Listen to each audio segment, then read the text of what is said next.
It was just another ordinary day in a luxury hotel, until a single phone call changed everything. A maid, overlooked by most guests, answered the phone in Dutch. A millionaire overheard her, and what happened next shocked everyone. This is the story of how a simple call transformed the life of a woman nobody expected to stand out. The hotel lobby was buzzing with quiet elegance. Guests checked in, bellboys hurried with luggage, and behind the scenes, staff members made sure everything looked flawless. For most people, the maids who moved through the hallways with carts and cleaning supplies were invisible. People passed them by without even a glance. But today, things would be different. In one of the penthouse suites, a man stood by the window. He wasn't just any guest, he was a millionaire. His tailored suit, his calm but sharp demeanor, and the way people around him moved with respect said it all. This was a man used to power, wealth, and influence. And then there was her, the maid. Dressed in a crisp teal uniform with yellow gloves tucked neatly at her side, she entered the suite quietly, ready to clean as she had done countless times before. She wasn't expecting anyone to notice her. She wasn't expecting her life to change. But sometimes, fate chooses the most unexpected moment to rewrite a story.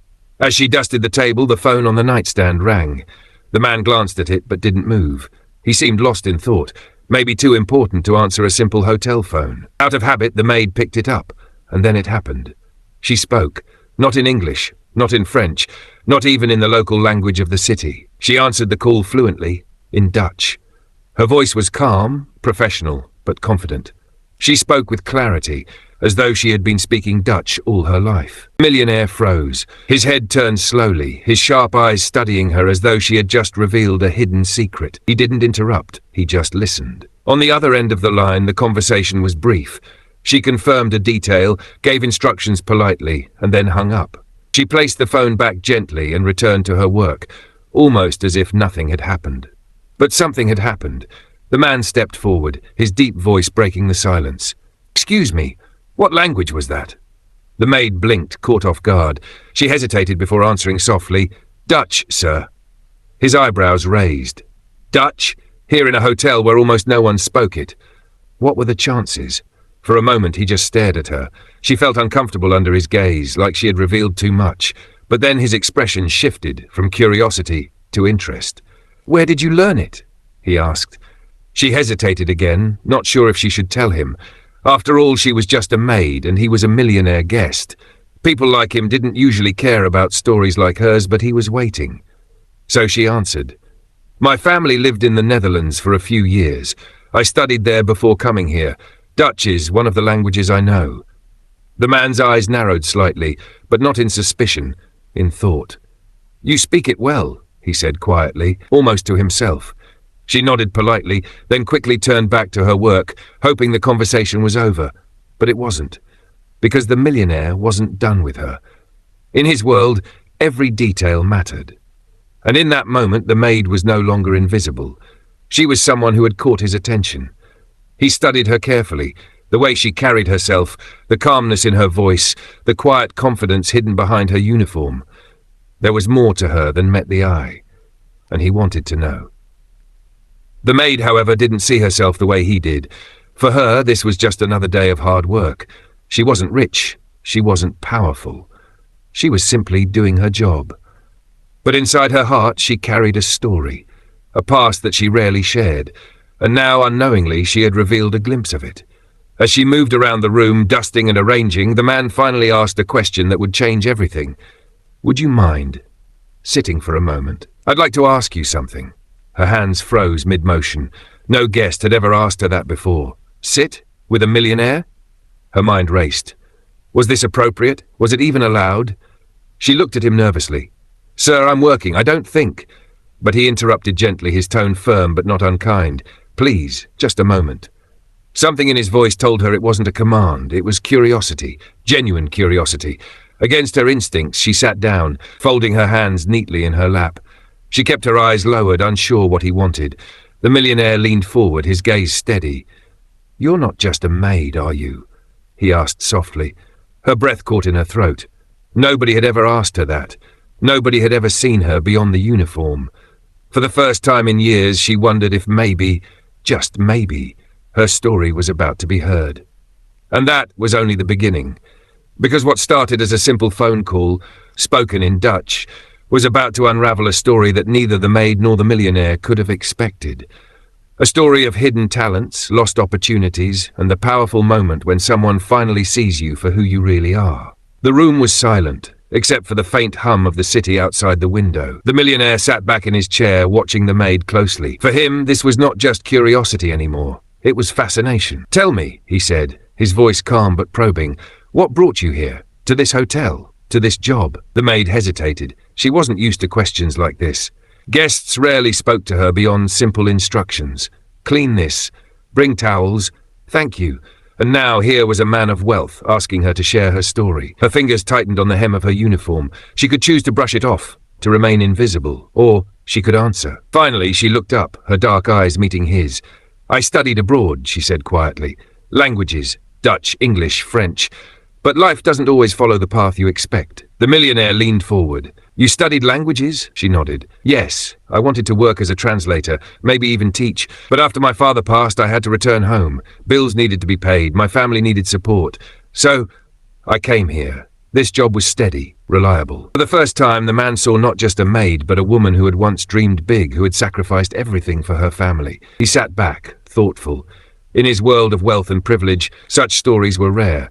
People like him were used to chasing opportunities, not losing them. And yet, here she was, a maid with the heart of a scholar. The silence stretched. She stood ready to leave, but his next words stopped her. "You said Dutch is one of the languages you know. How many others?" She paused. "5. Dutch, French, English, German, and a little Italian." The millionaire's eyes widened slightly. 5 languages? From someone scrubbing floors and answering phones? "Remarkable," he muttered under his breath. For her, it wasn't remarkable. It was survival. She had learned every language as a doorway, a key to opportunities she had hoped to find, but life had locked those doors before she could open them. And now she swept floors in silence while her knowledge remained hidden. The man finally spoke again, his voice lower this time. "You know, I've been searching for someone like you." Her brows furrowed.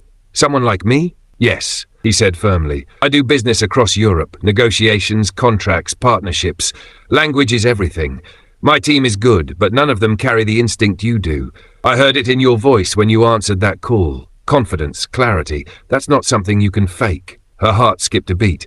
Was he serious? Or was this some kind of cruel joke? She shook her head. "Sir, I'm just a maid. I don't belong in boardrooms or business meetings." He leaned forward, his gaze sharp. "No, you don't belong scrubbing floors either." His words hit her like a thunderclap. For years, she had buried that truth, telling herself it didn't matter, that her dreams were behind her. But in a single sentence, he had unearthed everything she thought she had lost. The maid looked away, her throat tightening. Memories of late nights studying, of dreams whispered to her father before he passed, of promises she had made to herself, they all came rushing back. But reality was cruel. She couldn't afford to hope again. "I can't," she whispered. "This is my life now. I chose it." "No," the millionaire said, his tone firm but not unkind. "Life chose it for you, but that doesn't mean it has to end here." Her eyes glistened, but she quickly blinked the tears away. She didn't want him to see her weakness. He didn't look away. "Let me ask you something," he continued. "If your father were here right now, what would he want for you?" The question cut deep. Her father, the man who had once told her she could be anything, who had believed in her dreams more than she did herself, what would he want? The answer was simple. He would want her to rise. She swallowed hard, her voice trembling. "He would want me to try again." The millionaire nodded slowly. "Then maybe it's time." The air between them grew heavier. She wanted to believe him, but doubt still clung to her heart. What if this was just talk? What if tomorrow he left and she was forgotten again, just another maid? Sensing her hesitation, he leaned back, his expression softening. "I'm not asking you to trust me blindly. I'm asking you to consider that maybe you are worth more than this uniform, that your voice, your knowledge, your talent deserves to be heard." Her lips parted slightly, but no words came out. For the first time in years, she felt seen. Not as a maid, but as a woman with potential. The phone rang again.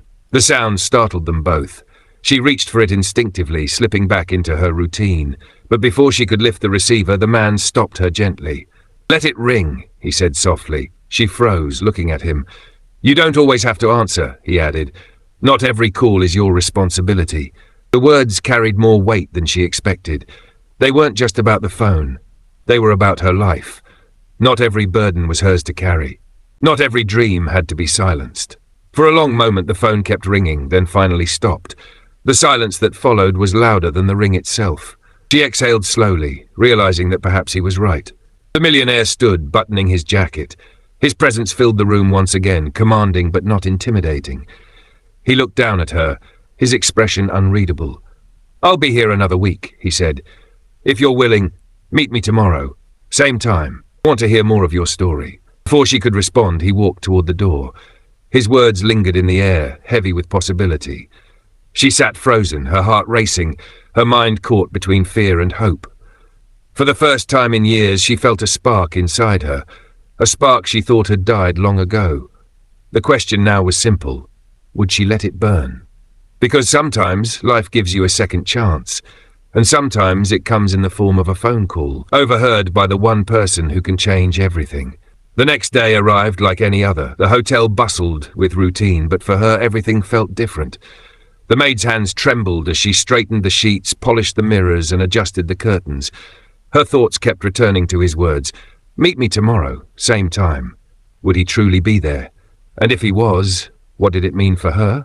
By afternoon, her heart pounded with nervous anticipation. She stepped into the same suite, carrying her cleaning supplies as usual, and there he was, standing by the window again, his posture confident, his gaze fixed on the city skyline. He turned when she entered, a faint smile tugging at his lips. "You came." She nodded, quietly setting down her supplies. For a moment, silence hung between them. Then he gestured toward the chair. "Sit, please." She obeyed, her hands folding tightly in her lap. The millionaire studied her carefully, as though weighing not just her presence, but her potential. Finally, he spoke. "I made some calls last night. I have contacts in Amsterdam, Brussels, Berlin. They're always searching for interpreters, cultural liaisons, people who understand languages and people. I told them about you." Her eyes widened, shock spreading across her face. "You told them about me?" "Yes," he said firmly, "and they're interested. But before anything else, I need to ask you, are you ready? Ready to step out of this life and into another? Because if you are, doors will open. If you're not, they'll stay closed." Chest tightened. For years she had buried her dreams under duty, telling herself they were gone. But now, the chance was right here, within reach. She swallowed hard, fear and hope colliding inside her. I don't know if I'm ready." He leaned forward, his voice steady. "No one ever feels ready. The question is, do you want it?" Tears welled in her eyes. For the first time in so long, she allowed herself to whisper the truth. "Yes, I want it." The millionaire smiled, not the smile of victory, but of recognition. He had seen something in her that even she had forgotten. "Then it's settled," he said. "Your story doesn't end here, it's only beginning." The maid sat there, her heart pounding. She wasn't sure what tomorrow would bring. She wasn't sure how hard the journey would be. But one thing was certain. She was no longer invisible. Because in a world where she had been overlooked, dismissed and silenced, one phone call, spoken in Dutch, had changed everything. And all it took was for one man to truly see her.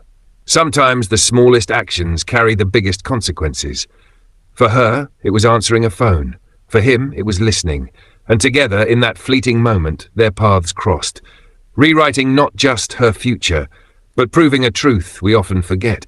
Greatness can be hidden in the most ordinary places, waiting for the right moment to shine.